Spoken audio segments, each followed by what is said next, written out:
This got printed on an older one of these guys.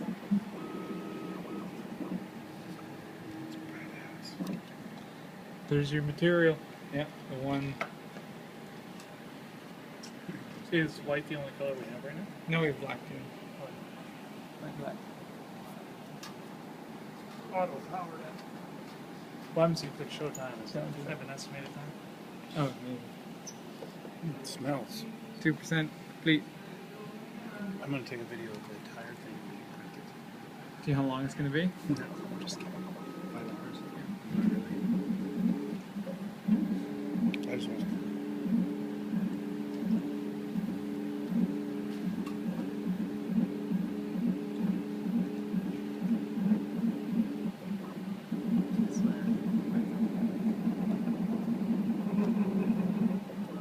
Did you adjust the resolution on that at all? Or is it like its basic resolution?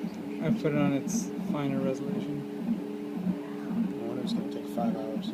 Well, that's between 0.0013 and 0.0001. So it's 0.00003 difference. Nothing. There was not that big of a deal. And if it wasn't a big deal, they wouldn't have it in That was the resolution difference? For Z-axis.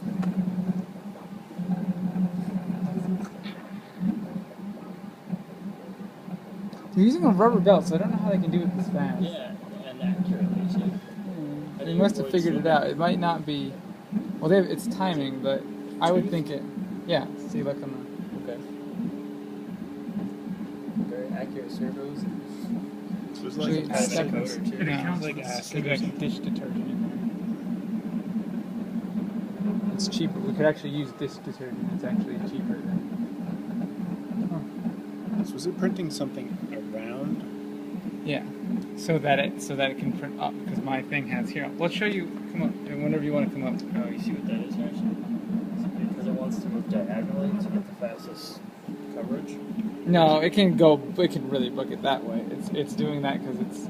Well, if it can book it that way, then it can go faster this way, or it can go faster diagonal because it doesn't. Well, no, it's actually limited by the feed rate of the material.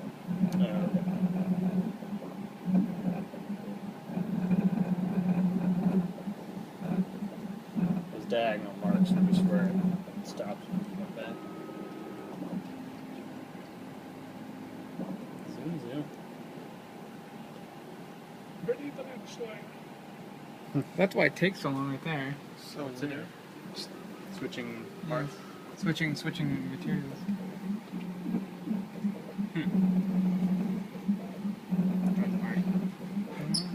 I've seen this happen too